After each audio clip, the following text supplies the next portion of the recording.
The only constant is change.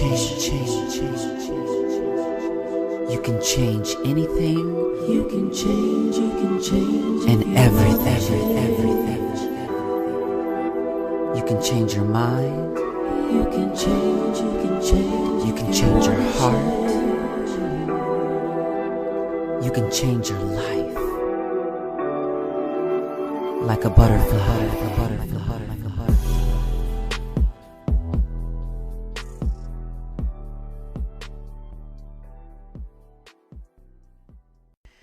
Welcome to a new season and rebirth of Like a Butterfly, a podcast about profound change on a human level. Human revolution, as we call it, as us Buddhists call it. I'm Angelica Ross, and this episode is called Love Like This. It's kind of a spin-off of 'Cause I never knew love like this before, from Stephanie Mills.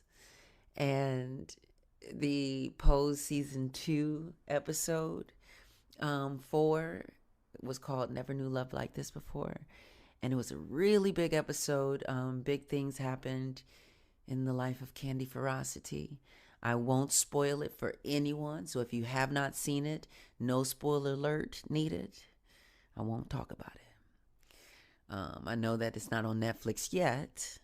And Netflix, the great equalizer for folks. So once it's on Netflix, it's free game. But until then, I will just say this. That it's a new decade. And we have got to learn how to love each other better. And if I can take a moment and be more specific here, we have got to learn how to love trans people better. And trans people, I'm speaking to you, and I'm speaking myself too when I say this. We have got to learn to love ourselves better. To demand better for ourselves and for our lives and from people in our lives. If they're going to be in our lives, then we need to ask for more from them. Because we are valuable. Our transition and our stories are valuable. And we just can't share that with just anybody. So I want to talk about how do we love trans people? And trans people, how do we love ourselves better? Like a butterfly, like a butterfly, like a butterfly.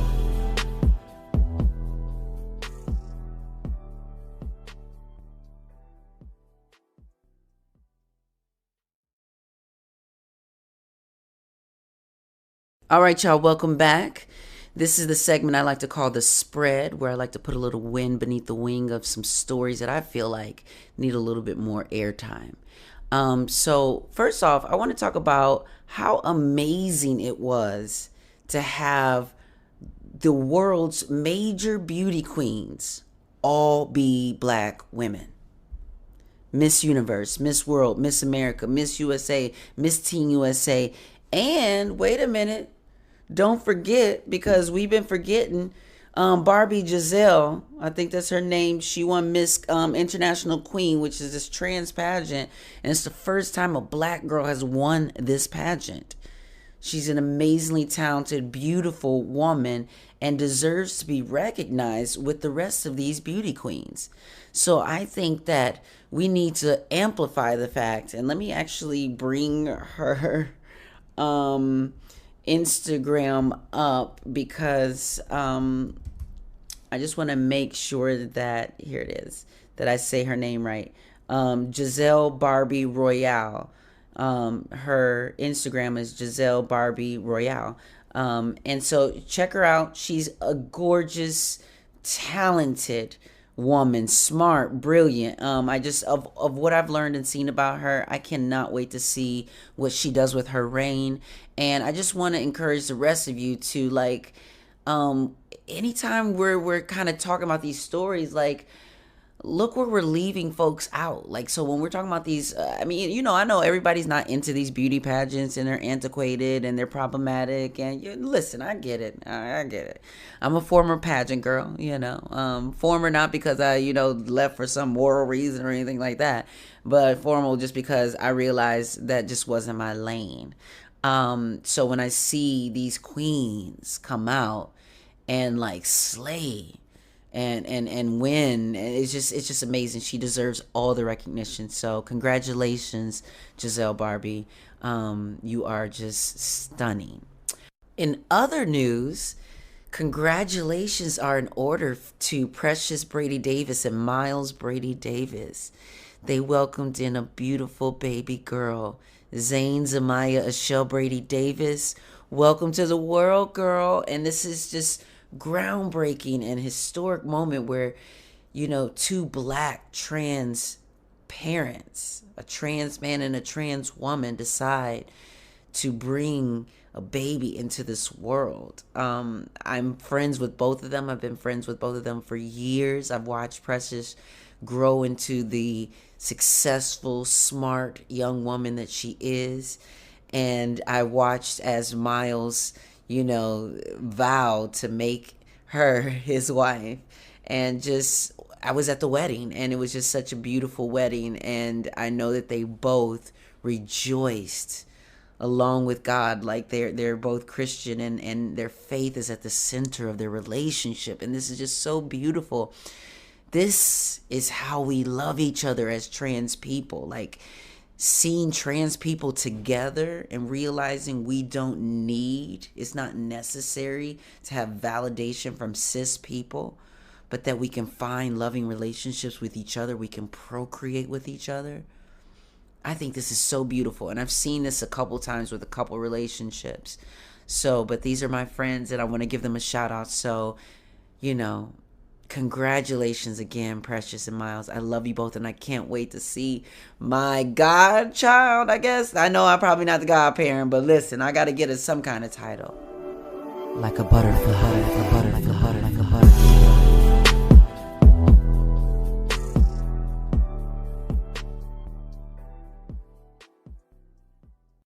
So in 2019 alone, the HRC website right now is reporting that 25 transgender or gender nonconforming people have been fatally shot or killed by other violent means. We say at least because too often these stories go unreported or misreported, so they don't know exactly. So they say at least 25.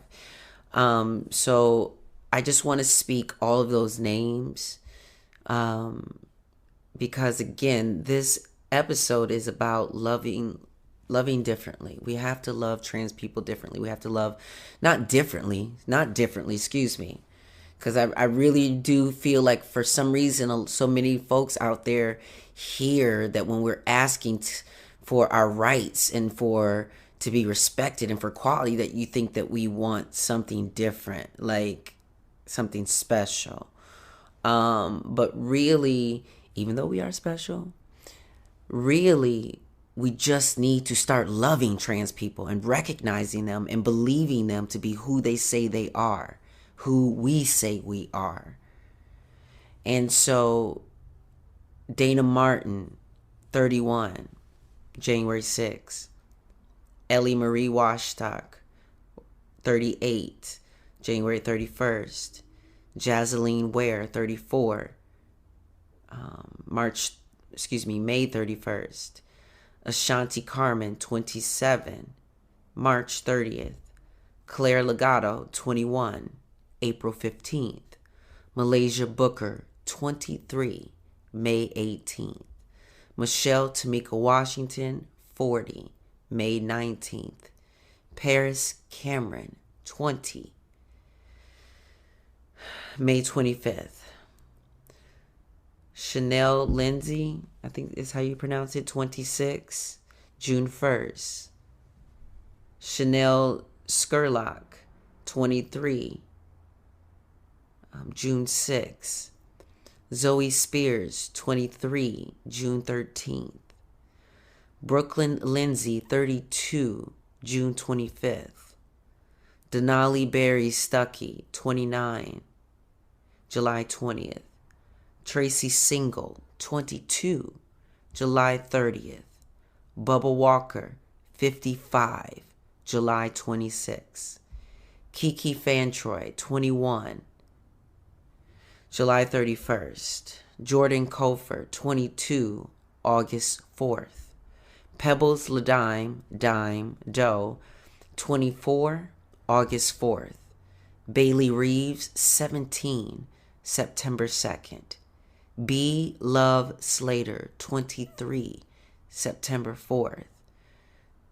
Hamago Jamar Berryman, 30, September 13th.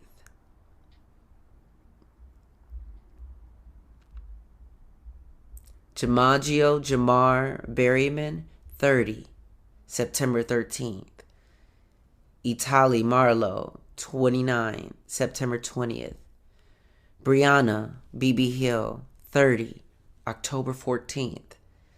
Nikki Kuhnhausen, 17, June.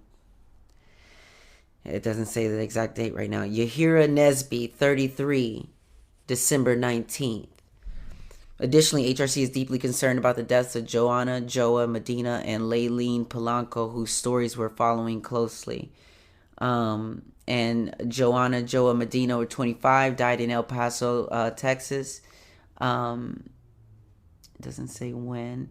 And Layleen Polanco, 27, was found in her cell in Rikers on June 7th. 25 trans people that, and you know what? That's 2019, because you know what? It's 2020 and we've already started the year off with the death of a trans man who was fatally shot. And I can get his name just to make sure that I have it here, because it is 2020. Dustin Parker, he was killed in Oklahoma.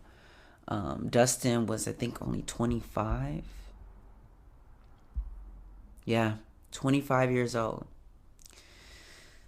So again, we're being just lost to senseless violence. Dustin was killed while working as a taxi cab driver. And I just,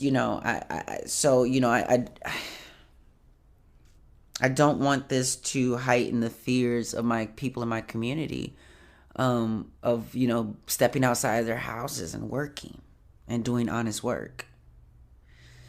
I know that, Uber driving and doing Lyft driving and doing that sort of ride share sort of work can be dangerous, because you are, putting people into your personal vehicle. But geez, you would think that, this wasn't a ride share thing. This was a taxi. So this could have been anybody. I guess that's kind of one of the advantages of the rideshare thing. I've heard about a lot of stuff happening on rideshare stuff too, so I'm just not sure how that happens when people's information is tied to it. But nonetheless, we have got to stop. This has got to stop. And I feel like a broken record, of course, because every time it happens, we're saying not one more. And then another one happens. So I know that reality can make things seem less hopeful, but I am still hopeful, because the reason why I'm hopeful is because, the saying, like, things kind of get worse before they get better. I think that because of technology, we didn't know about all the trans deaths that were happening before. But I don't know if it, just don't know if it was this much. But I know that, like, over time, and as we've been reporting it and hearing the numbers, and just also living and seeing the sort of environment that we live in, it's sort of really lifting up the carpet and the rug and seeing all this dirt. and realizing, holy crap, this problem is so much messier. There's so much more mess than what we thought. And so many more people. It's not just a few people who, just a few people who are ignorant. No, no. It's a good number of people. I won't say majority because I won't even speak that into existence. Because I believe that there are a lot of good people out there. And that a lot of people are in the process of learning. But I need y'all to learn a little bit quicker, because we don't have time for this. Don't nobody got time. We don't have time for, not only on time, we just, it's unfair that we keep losing another trans life and another trans life while you all figure it out. It's not fair. Like a butterfly, like a butterfly, like a butterfly.